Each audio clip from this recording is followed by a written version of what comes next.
Mapagpalang araw po sa inyong lahat. Welcome to DJ Sean Stories. Turn on your notification bell, like and subscribe para sa crime stories araw-araw. Sabi nila, may mga tao talagang bulag sa pag-ibig. Kapag raw mahal na mahal mo ang isang tao, hindi mo makikita ang mali ng taong iyon. Ganyan ang binigay na pagmamahal ng isang babae sa Amerika sa kanyang asawa. Pero sino ang mag-aakala na ang pagmamahal ay magiging isang mitsa ng krimen? Ang babaeng biktima sa ating storya ngayon ay kinilalang si Angie Diaz. Isang immigrant si Angie na mula sa bansang Nicaragua. Mayroon siyang 4 na mga kapatid. Nag-aaral noon ng kursong accountancy si Angie nang piliin niyang mangibang bansa para magtrabaho ng taong 2006. Mag-isang bumiyahe si Angie papunta sa Texas, Amerika. Nanatili si Angie sa bahay ng kanyang tita na si Maria habang siya ay nasa Texas. 3 taong nagtatrabaho si Angie sa meat market at Mexican restaurant para may maibigay na pera sa may cancer niyang nanay. Bukod doon, sinusuportahan din ni Angie ang iba pa niyang mga kapatid. Hanggang sa maging isang fitness coach si Angie. Proud na proud si Angie sa lahat ng naaabot niya sa buhay dahil alam niyang pinagsikapan niya ito. Ayon sa mga nakakakilala sa dalaga, napakasipag ni Angie at mapagmahal sa kanyang pamilya. Masayahin din ang babae at nakakahawa ang pagiging positibo nito sa buhay. Hilig din ni Angie na ibahagi sa maraming tao ang kanyang araw-araw na buhay. Pinopost niya ito sa kanyang TikTok account na may 57,000 na followers. Meron ding YouTube channel si Angie, kung saan naman tila siya ay umaarte. June 2021, nakilala ni Angie ang isang lalaki sa gym kung saan siya nagtatrabaho. Ang lalaki ay kinilalang si Jared Dicus. Naging interesado ang dalawa sa isa't isa hanggang magsimula nga ang kanilang relasyon. Ayon sa nakakakita sa dalawa, masasabi na masaya ang relasyon na meron ang dalawa. Mahal na mahal ni Angie si Jared. Nasa isip nga ng babae na si Jared na ang gusto niyang makasama habang buhay. Nais din ni Angie na magkaroon ng anak kay Jared dahil isa sa kanyang mga pangarap ay magkaroon ng sariling pamilya. Kita naman sa mga mata ni Jared na masaya siya sa piling ni Angie. Matapos ang ilang buwan, nagdesisyon ang dalawa na magpakasal. Hanggang sa nagulat na lang ang lahat dahil nalaman nilang kasal na pala si Angie at Jared. Walang inimbitahan ang dalawa at isang pribadong seremonya lang ang naganap. Napaisip tuloy ang mga nakakakilala sa mag-asawa kung may tinatago silang problema. Hindi daw kasi ganon ang pagkakilala nila kay Angie. Madalas kasi na kapag bakasyon, gusto ni Angie na imbitado ang lahat. Subalit sa likod ng masasayang imahe ng relasyon ni Jared at Angie, ang hindi alam ng marami, ibang-iba ito sa totoong nangyayari. At nang tumatagal na nga ang relasyon ng bagong kasal, napapansin na ito ng mga tao sa kanilang paligid. Ayon sa boss ni Angie na si Veronica, masaya talaga daw si Angie sa piling ni Jared. Subalit minsan nakikita niya ang babae na pagod na pagod. Hindi lang daw sigurado si Veronica kung pagod lang sa trabaho si Angie o pagod sa relasyon nila ni Jared. Base naman sa isang best friend ni Angie, tila nasobrahan naman ang pagmamahal ni Jared kay Angie. May pagkakataon raw kasi na napakaseloso ni Jared. Ultimo raw ang mga kaibigan at katrabaho ni Angie ay pinagseselosan ng lalaki. Pagkatapos ng kasal ng October 2022, tumira sa iisang bahay sa Texas sina Jared at Angie. Sila ay tumira sa likod ng bahay ng mga magulang ni Jared. Napakasaya ni Angie ng mga panahon na iyon dahil sa wakas magkakaroon na siya ng sarili niyang pamilya. At makalipas nga ang ilang linggo, kinausap ni Angie si Jared na gusto na niyang magkaanak. Nais kasi ni Angie na magkaroon sila ng anak para habang bata pa sila ay kasabay nila itong lalaki. Pero hindi masaya si Jared sa gusto ng kanyang asawa. Sinabi ni Jared kay Angie na ayaw muna niyang magkaroon ng distraksyon sa pagsasama nilang mag-asawa, lalo na't sila ay bagong kasal. Inintindi lamang ni Angie si Jared dahil sobra niyang mahal ang kanyang asawa. Sa mga sumunod na araw, unti-unting nag-iba ang masayang relasyon ni Jared at Angie. Madalas silang mag-away dahil sa pagiging seloso umano ni Jared. Habang si Angie naman ay binabanggit pa din kay Jared ang tungkol sa pagkakaroon nila ng anak.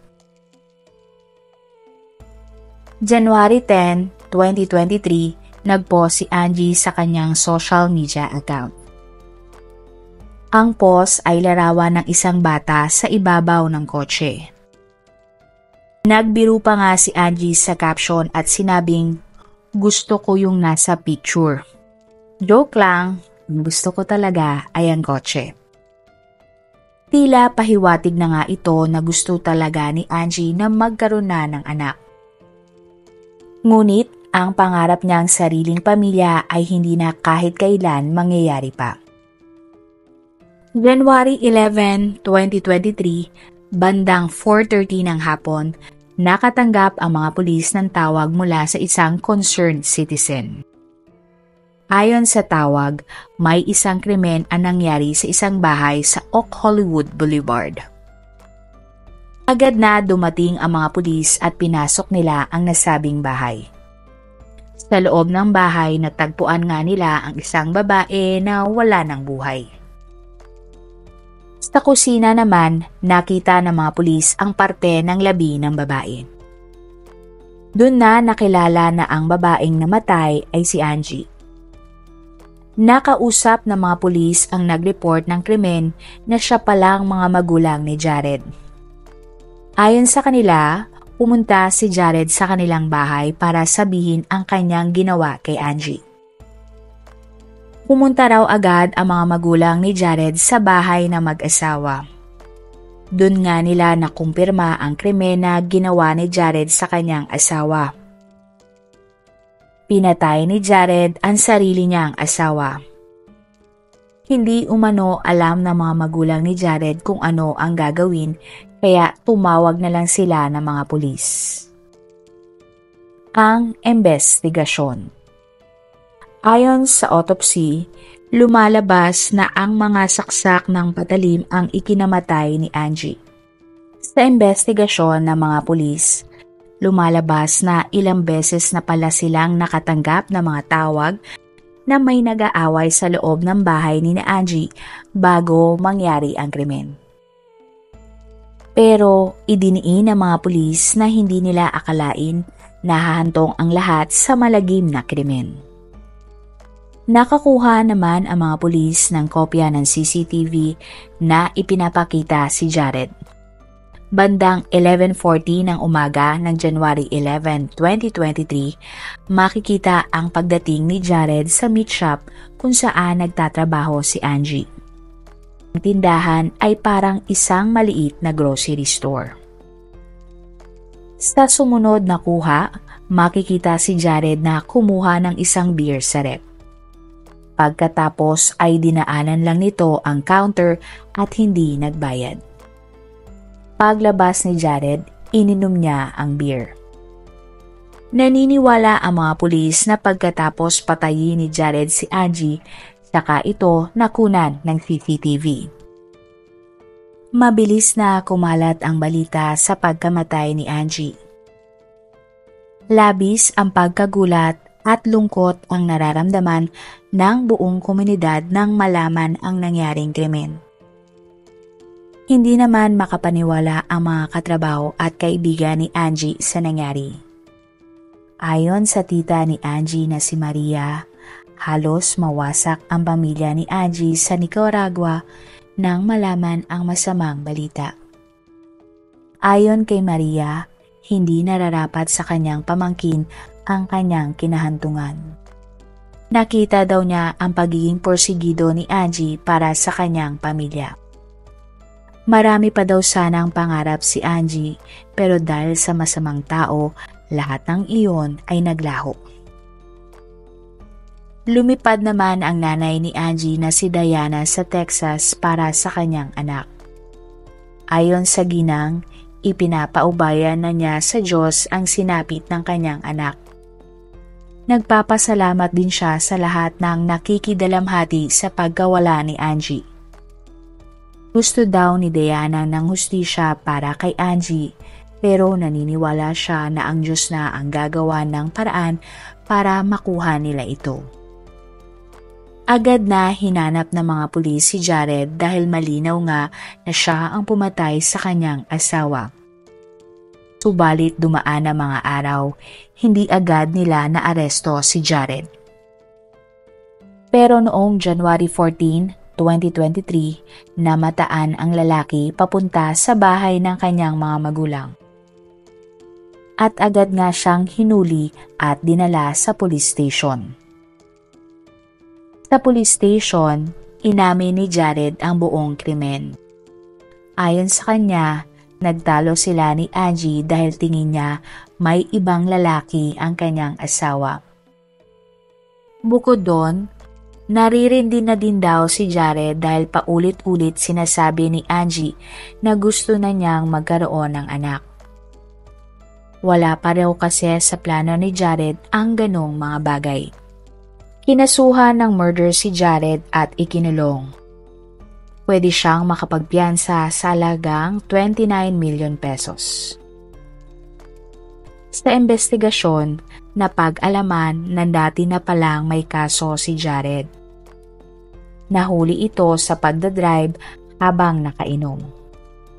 Nakalaya lamang si Jared matapos makapagpiyansa.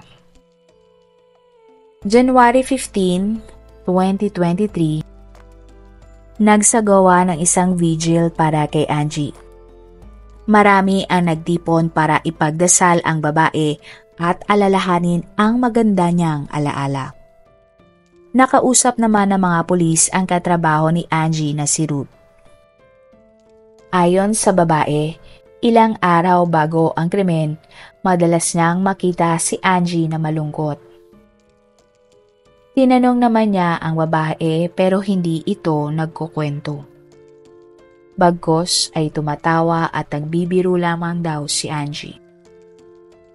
Dagdag pa ni Ruth, labis daw siyang nabigla sa nangyari dahil halos 4 na buwan pa lamang kasal sina Angie at Jared.